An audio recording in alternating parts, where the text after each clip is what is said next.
ہم نے جلسوں کے نام پہ لاکھوں روپے تو خرچہ کیا، لیکن غریبوں کی آبرو کے تحفظ کے لیے ہم نے کتنے روپے خرچہ کیے؟ ہم نے بہت ساری چیزوں پہ خرچہ کیا. بڑی معذرت کے ساتھ اگتپوری والوں، اگر آپ کو ہنسی آئے تو مجھے معاف کر دینا، ہم نے تو قوال اور قوالنوں پر 35 ہزار روپے ایک سیٹ نے اڑا دیا، تاکہ کل صبح یہ چرچا ہو کہ عرس میں سب سے زیادہ پیر کا عقیدت مند فلاں سیٹ صاحب تھے، جس نے پیر کی شان میں ایک شعر سن کے قوالن پر اور قوال پہ اتنے روپے اڑا دیے.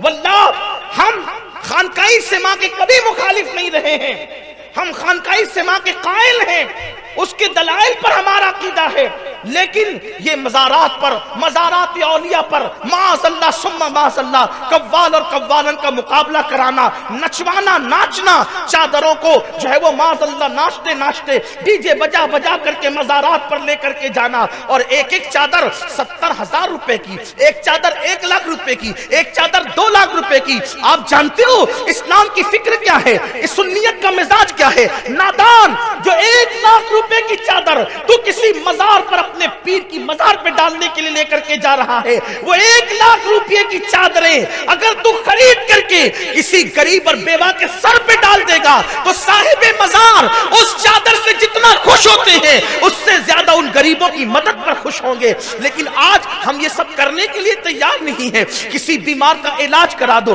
میں یہ نہیں کہتا کہ مزارات پہ چادر نہ چڑھاؤ، میں یہ نہیں کہہ رہا ہوں، میری بات کا آپ غلط مطلب مت دیجیے گا، لیکن ہم نے جہاں خرچ کرنا تھا وہاں نہیں کیا. جانتے ہیں غلط راستے پر لڑکیاں اٹھتی کیسے ہیں، جاتی کیسے ہیں.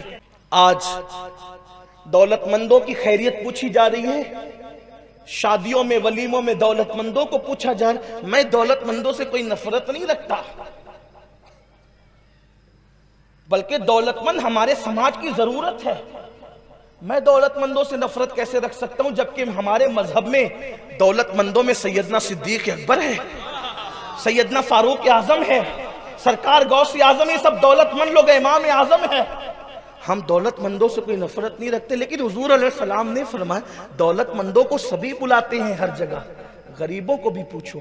آقا کریم صلی اللہ علیہ وآلہ وسلم فرماتے ہیں سب سے بدترین ولیمے کا کھانا وہ ہے، ولیمے میں سب سے بدترین ولیمے کا کھانا وہ ہے جس میں غریبوں کو مدعو نہیں کیا گیا، جس میں غریبوں کو بلایا نہیں گیا.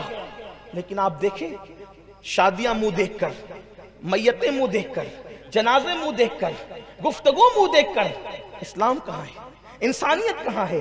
اسی لیے آج جو نقصان ہو رہا ہے وہ یہ ہے کہ ہماری بیٹیاں کبھی غیروں کے ساتھ بھاگ رہی ہیں، ہمارے بچے ایجوکیشن کے میدان میں جو ہے وہ سسکیاں لے لے کر کے دم توڑ رہے ہیں. غربت کی سطح بڑھتی جا رہی ہے، غربت کی سطح میں اضافہ ہوتا جا رہا ہے، مسلمان غریب سے غریب تر ہوتا جا رہا ہے، ان پڑھ سے ان پڑھ تر ہوتا جا رہا ہے. ہمیں فکر کہاں ہے، ہمیں سوچ کہاں ہے؟ اللہ اکبر. یہ بات میں نے پہلے بھی کہی تھی اور آج بھی کہتا ہوں، اس وقت تو پوری دنیا میں اگر سب سے زیادہ لاجوں میں کسی کی بیٹیاں بک رہی ہے تو وہ مسلمانوں کی بیٹیاں بک رہی ہے. وجہ ہمارے مالداروں نے غریبوں کا خیال نہیں کیا، ہمارے مالداروں نے مفلسوں کا خیال نہیں کیا. آج انٹرنیٹ پر بیٹھ کر بڑے بڑے لوگ یہ چیخ رہے ہیں کہ مسلمانوں کی بیٹیاں دوسروں کے ساتھ بھاگ رہی ہیں. میں پوچھنا چاہتا ہوں کیا اس میں قصوروار صرف بیٹیاں ہیں یا ہم بھی ہیں؟ اس میں مجرم صرف بیٹیاں یا ہم بھی ہیں؟